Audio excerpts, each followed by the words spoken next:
Magandang araw mga bata! Ako si Ginang Arabi F. Bugaring, ang inyong guro sa edukasyon sa pagpapakatao. Ang ating layunin ay nagpapakita ng tunay na pagmamahal sa kapwa na pakikiisa sa pagdarasal para sa kabutihan ng lahat. At nailalahad ang mga paraan ng pakikiisa sa pagbibigay ng pag-asa sa pagharap ng mga suliranin sa buhay. Ang ating aralin ay pakikiisa sa pagdarasal para sa kabutihan ng lahat. Tayo ay magbalik-aral. Lagyan ng check kung ito ay nagpapakita ng pagmamahal at pagtulong sa kapwa, at X naman kung hindi.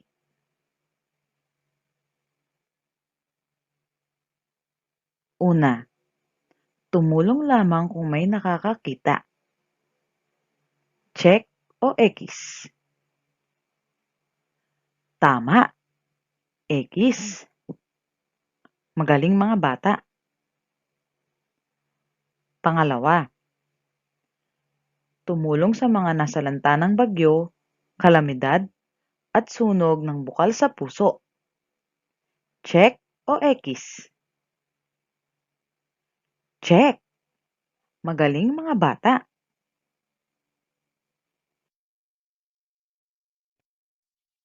Pangatlo, ibigay ang mga lumang laruan na hindi na ginagamit sa mga maliit na bata sa kapitbahay. Check o X? Check. Dapat nating ibigay ang mga hindi na nating ginagamit na mga laruan. Magaling mga bata. Pang-apat, dapat malaking halaga ng pera ang ibigay sa mga nangangailangan. Check o X? X. Dahil kahit maliit na halaga, ay malaking tulong na sa mga nangangailangan. Panglima, ang pagtulong sa iba ay may oras lamang. Check o X? X. Dahil sa kahit anumang oras, tayo ay pwedeng tumulong sa mga nangangailangan. Mahusay mga bata. Ang pananalig sa Diyos ay may papakita sa iba't ibang pamamaraan ayon sa relihiyong kinabibilangan. Bagamat iba't iba ang gamit ng katawagan, ay isa lamang ang Diyos na ating tinutukoy at pinaniniwalaan. Halina't basahin natin ang sulat na pinadala ni Rosalie ng Philippine Red Cross sa isang batang babaeng nagngangalang Virginia. 1253 Don Mariano Street, Quezon City, Agosto 23, 2015. Mahal kong Virginia, natanggap ko ang sulat mo na nagtatanong sa akin kung mahirap ang trabaho ko bilang opisyal ng Philippine Red Cross. Mahirap na madali ang trabaho ko, Virginia. Mahirap dahil may mga pagkakataong nadadala ko ng awa sa mga kapuspalad. Magkaminsan, kailangan naming pumunta sa mga napakalayang lugar para sa aming gawain. Sigurado akong isa ka sa mga taong sumusuporta sa amin. Maraming salamat. Ngayon, Virginia, alalahanin mo na bawat isa sa atin ay may pananagutan sa ating kapwa. Sinabi ng Diyos na dapat nating mahalin ang ating kapwa. Mamahalin din tayo ng ating kapwa-tao. Kung ganito ang magiging kaisipan ng bawat isa sa atin, mawawala na ang di pangkakaunawaan, wala ng gulo, at magkakaroon na tayo ng kapayapaan at pagkakaisa sa daigdig. Lubos na nagmamahal, Rosalie. Sagutin ang mga sumusunod na tanong. Unang tanong, ano ang trabaho ni Rosalie? Tama mga bata. Si Rosalie ay opisyal ng Philippine Red Cross. Pangalawang tanong, kailan ipinadala ang sulat para kay Virginia? Magaling mga bata! Ipinadala ang sulat para kay Virginia noong Agosto 23, 2015. Pangatlong tanong, sumasang-ayon ka ba sa mga sinabi ni Rosalie sa huling talata? Bakit?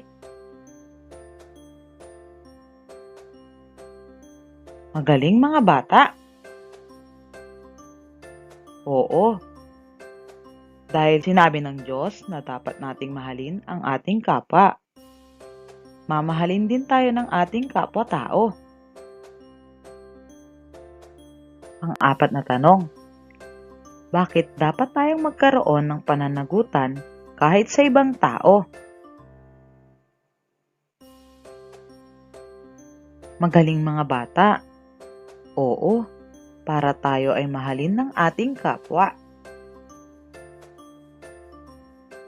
Panglimang tanong, bilang isang mag-aaral, paano mo maipapakita ang pakikiisa at pagmamahal mo sa gitna ng suliraning ating kinakaharap sa panahon ng pandemya?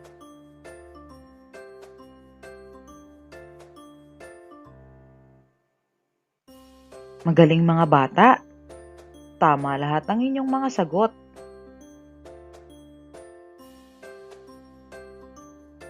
Tunghayan ang graphic organizer upang lubusan mong maunawaan ang kahalagahan ng pakikiisa sa pagdarasal para sa kabutihan ng lahat. Pakikiisa sa pagdarasal para sa kabutihan ng lahat. Ang panalangin ay isang paraan ng pakikipag-ugnayan sa Diyos. Ito ay gawaing kalugod-lugod sa Diyos sapagkat nagpapakita ito na mahalaga siya sa ating buhay at nais nating makipag-ugnayan sa Kanya. Dapat din nating isama sa ating panalangin ang kalagayan ng ibang tao o ng ating bansa.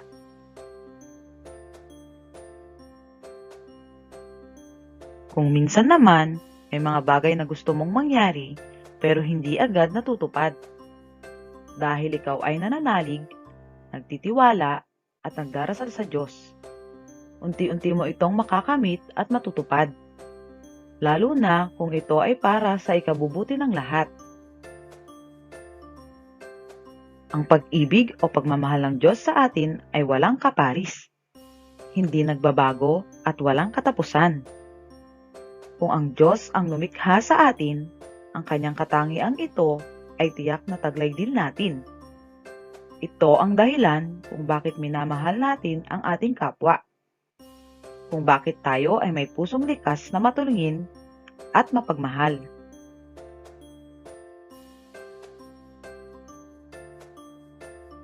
Magkakaiba man ang ating paraan ng pagsamba, nagkakaisa tayo sa pag-asang sa pamamagitan ng mga paraang ito, maipararating natin ang ating pagsamba at papuri sa Diyos.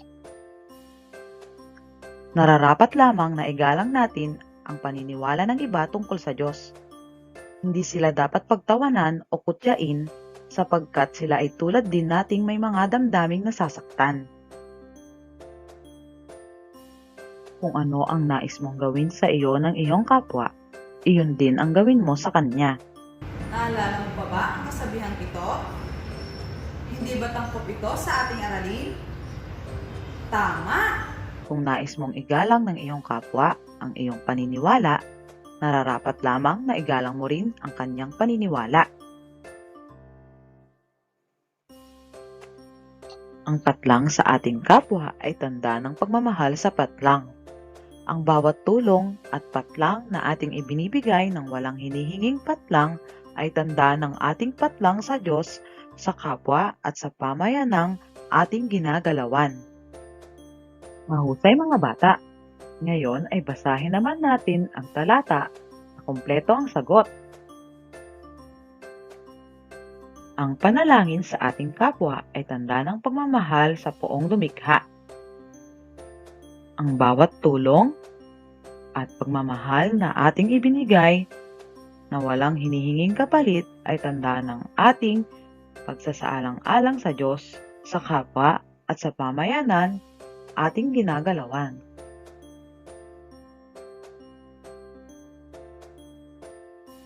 Naniniwala tayong ang pagpapahalaga sa buhay at pakikiisa sa pananampalataya ng iyong kapwa ay para sa kabutihan ng lahat na kinalulugdan ng Diyos. Inaasahang na ipagpapatuloy natin ang hangaring ito sa lahat ng oras at pagkakataon. Gumawa ng isang sulat para sa mga frontliners na nagbibigay pag-asa sa pagharap natin sa pandemyang COVID-19.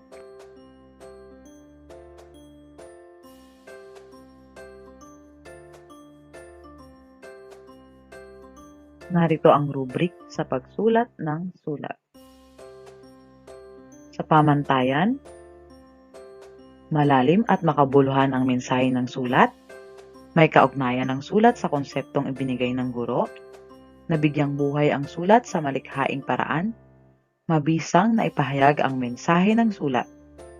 Meron tayo andyan ang 5 puntos, mahusay, 3 puntos, katamtaman, 2 puntos, kailangan pang paghusayin. Salamat sa inyong pakikinig. Paalam!